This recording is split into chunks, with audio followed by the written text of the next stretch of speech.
बच्चों, आज मैं फिर वेलकम कर रहा हूँ आपका हमारी साइंस की क्लास में। आपको पता है कि हम 6 चैप्टर कर रहे हैं और वो है टिश्यू। तो बेटा, मैंने आपको मेरिस्टेमेटिक टिश्यू करा दिया, फिर मैंने आपको परमानेंट टिश्यू करवाया, फिर मैंने आपको मेरिस्टेमेटिक टिश्यू के बारे में बताया था। ये वो टिश्यू होता है जिसमें कंटिन्यूसली मल्टीप्लाई करने की प्रॉपर्टी होती है थ्रू आउट लाइफ। ये जो टिश्यू होता है ये कंटिन्यूसली मल्टीप्लाई करता रहता है, डिवाइड होता रहता है और नए सेल बनाता है। और परमानेंट सेल्स के बाद टिश्यू के बारे में मैंने आपको बताया था, ये टिश्यू होते हैं जो बाद में मैच्योर हो जाते हैं और मैच्योर होने के बाद क्या करते हैं, ये अलग अलग स्पेशलाइज टाइप ऑफ टिश्यूज़ में कन्वर्ट हो जाते हैं, अलग अलग फंक्शन करते हैं। जैसे परमानेंट टिश्यू में अगर हम लोगों ने क्लोरोप्लास्ट देखा तो वो क्लोरोकोलन कायमा बन गए। अगर उनमें एयर आ गई एरन कायमा, अगर उनकी थिकनिंग आ गई कॉर्नर्स में तो वो क्या बन गए, स्क्लेरन कायमा। अब हमारा लेक्चर आगे चल रहा है। आइए एक छोटी सी एक्टिविटी देखेंगे, हमें एक्टिविटी क्या कह रही है। देखें, take a fresh plucked leaf of Rhoeo, stretch and break it by applying pressure. आपने एक लीफ लेना रोहियो प्लांट का, आपने उसको स्ट्रेच करना और उसको तोड़ने की कोशिश करना, प्रेशर करना। जब आप उसको तोड़ रहे होते हो आप उसको खींचते रहना जेंटली, तो ताकि उसके अंदर से थोड़ी सी उसकी स्किन निकल जाए। अब इस जो स्किन यानी पील जो निकली है, थिन शीट निकली है, उसको पेट्री डिश में रख लेना पानी से भर के। थोड़ी देर उसमें ड्रॉप्स डालना सेफरिन की और कुछ समय आप इंतज़ार करना, मिनट कर थोड़ी वेट करना और इसको जेंटली स्लाइड को प्लेस कर देना कवर स्लिप के साथ और माइक्रोस्कोप में देखना आपको क्या मिलेगा। अगर आप माइक्रोस्कोप में देखोगे बेटा तो आपको इस तरह का डायग्राम मिलेगा। एक्चुअल में एयर का एक्सचेंज, वाटर का एक्सचेंज, गैसेस का जो एक्सचेंज होता है ना लीफ में बेटा, वो लीफ के थ्रू होता है प्लांट में। अगर आपका लीफ है, उसका जो नीचे वाला सरफेस है ना बेटा, उसमें ढेर सारे आपको पोर्स मिलेंगे। ये जो पोर्स आपको मिल रहे हैं ना, ये एक्सचेंज ऑफ गैसेस में और वाटर के एक्सचेंज में मदद करते हैं। फॉर एग्ज़ाम्पल, अगर ज़्यादा पानी आप भर गया लीफ में तो बेटा लीफ के सेल्स तो फट जाएंगे। तो उसको कंट्रोल करने के लिए क्या किया जाता है कि एक्सेस वाटर इन पोर्स के थ्रू बाहर निकल जाता है। ये देखो बेटा, इनको बोलते हैं गार्ड सेल्स। तो ये जो गार्ड सेल्स होते हैं ये खुलते भी रहते हैं और बंद भी हो जाते हैं, ठीक है, डिपेंडिंग अपॉन द सिचुएशन। अगर ये बंद तब हो जाते हैं अगर इनको वाटर को सेव करना होता है, ओपन तब हो जाते हैं ताकि इनके अंदर से वाटर निकल जाए। तो आइए अब हम इसको, मैंने आपको पहले ही बता दिया गार्ड सेल्स के बारे में कि लीव्स के लोअर सरफेस पे छोटे छोटे पोर्स होते हैं, छोटे छोटे होल्स होते हैं जिनके थ्रू एक्सचेंज होता है। ये मैं अब बुक के साथ पढ़ते हैं। आप क्या ऑब्जर्व करोगे कि जो आउटर लेयर आपको नज़र आएगी उसको एपिडर्मिस बोलते हैं। और एपिडर्मिस जो बनी होती, सिंगल लेयर की बनी होती सेल्स की। कुछ प्लांट्स में ये बहुत ज़्यादा, जहाँ पे बहुत ज़्यादा ड्राई हैबिटेट्स होती है, वहाँ पे आपको एपिडर्मिस के ऊपर एक थिक लाइनिंग, प्रोटेक्टिंग लाइनिंग भी मिलेगी जो बिल्कुल आप कह सकते हो कि वाटर प्रूफ होती है। आप में से कई बच्चों ने रबर प्लांट का पौधा देखा होगा। बच्चों, अगर आप रबर प्लांट के लीफ को देखोगे ना तो वो लीफ एकदम आपको चमकता हुआ नज़र आता है। वो ऐसा शाइन क्यों करता है? क्योंकि उसके ऊपर लाइनिंग प्रेजेंट होती है, ठीक है। The entire surface of the plant has an outer covering epidermis. It protects all the parts of the plant. सभी प्लांट के पार्ट्स को प्रोटेक्ट करके रखता है। Epidermal cell on the aerial parts of the plant often secrete a waxy water resistant layer on their outer surface. आपने एक simple सा experiment करना बेटा। कोई भी प्लांट हो उसके लीफ को ना आपने ना थोड़ा सा मसलना है पकड़ के अपनी फिंगर्स के बीच में। तो जब आप उसको हल्का सा प्रेस करोगे, आप उसको मसलोगे, सो आप नोटिस करना आपकी फिंगर्स के ऊपर ना थोड़ी सी वैक्स लग जाएगी। तो ये वैक्सी कोटिंग क्यों होती है? ये वैक्सिंग कोटिंग सिक्रीट करती है प्लांट्स की epidermis, outer layer. Outer layer जो होती है वो उसके सेल सिक्रीट करते हैं। जैसे अगर आप अपनी नोज़ के ऊपर भी ऐसे अपने दोनों फिंगर्स को मूव करोगे प्रेशर के साथ तो आपको ऑयल फील होगा। तो जिस तरह से हमारी स्किन में दो तरह के ग्लैंड होते हैं, sebaceous and odoriferous gland. Sebaceous gland बेटा अपना स्वेट सिक्रीट करते हैं और ओडोरीफेरस ग्लैंड जो होते हैं वो ऑयल सिक्रीट करते हैं, सॉरी ऑयल सिक्रीट करते हैं ओडोरिफेरस, और सेबेशियस ग्लैंड सिक्रीट करते हैं वैक्स। ठीक है, सो यानी सिंपल वे में कह सकते हो कि हमारी स्किन के अंदर से जो हमारे ग्लैंड्स हैं स्किन के ऊपर, वो स्वेट भी सिक्रीट करते हैं, यानी पसीना भी सिक्रीट करते हैं, और ऑयल भी सिक्रीट करते हैं। इसी तरह इन प्लांट्स के जो लीव्स होते हैं, वो जो लीव्स होते हैं बेटा, वो भी अपने ऊपर एक प्रोटेक्टिव कवरिंग रिलीज़ करते हैं, ताकि अगर उनके ऊपर बारिश पड़े तो भी असर ना हो, मतलब वाटर प्रूफ हो जाता है ना पत्ता। तो जो भी आपको ऐसे शाइनिंग से लीव्स नज़र आ रहे हैं वो वाटर प्रूफ होते हैं। वो वाटर प्रूफ इसलिए होता है क्योंकि सारा टाइम प्लांट्स ने तो बाहर रहना, हमारी तरह घर के अंदर बाहर थोड़ी होते हैं, सनलाइट में भी रहना, तो प्रोटेक्शन के लिए। आगे,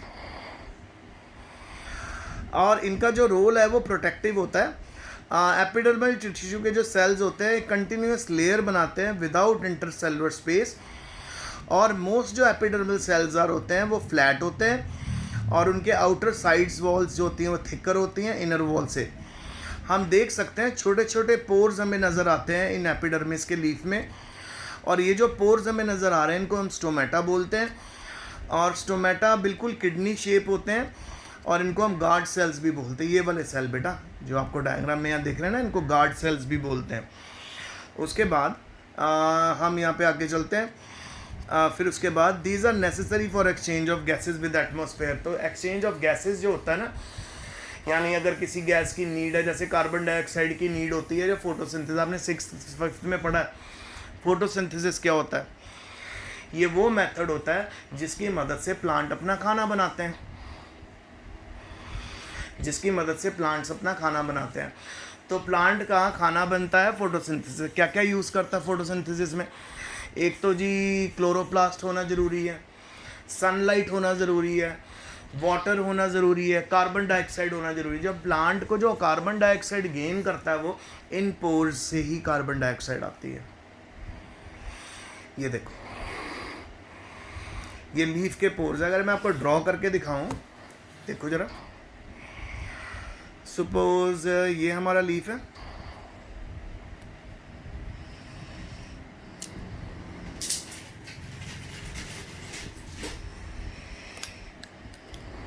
सपोज ये हमारा लीफ है ऐसे, इसके ऊपर वाला सरफेस भी होता है, नीचे वाले सरफेस में आपको गार्ड सेल्स मिलेगा। ये मैं आपको बना के दिखाता हूँ।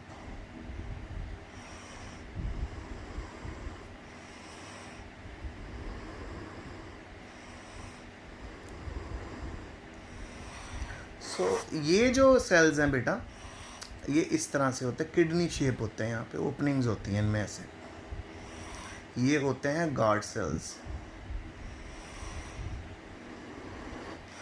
इनके थ्रू कार्बन डाइऑक्साइड अंदर आती है, ऑक्सीजन बाहर आती है। इनके थ्रू वाटर की ड्रॉपलेट्स अंदर आती हैं, वाटर की ड्रॉपलेट्स बाहर आती हैं। आप समझ आया आपको? ठीक है, ये देखो, इसको और मैं छोटा करके दिखा देता हूँ आपको। सो आई होप अब चीज़ आपको क्लियर हो गई है। चलो फिर हम आगे चलें।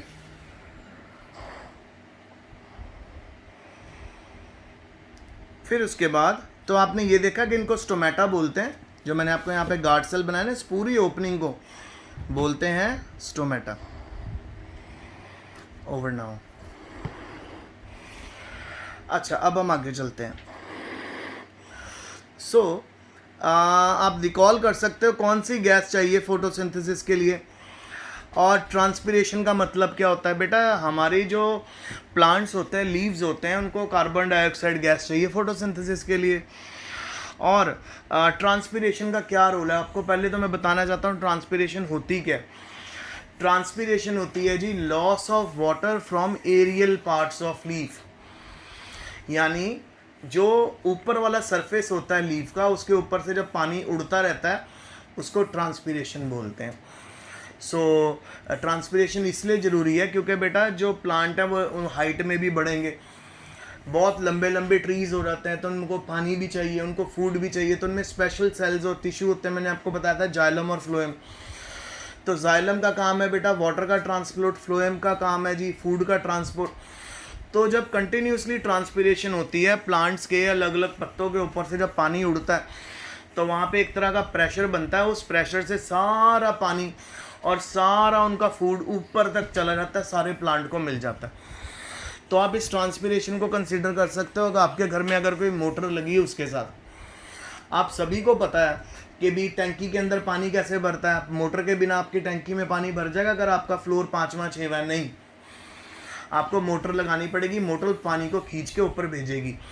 सो इसी तरह जो ट्रांसपिरेशन मैकेनिज्म है उसको आप एक मोटर की तरह समझ सकते हो।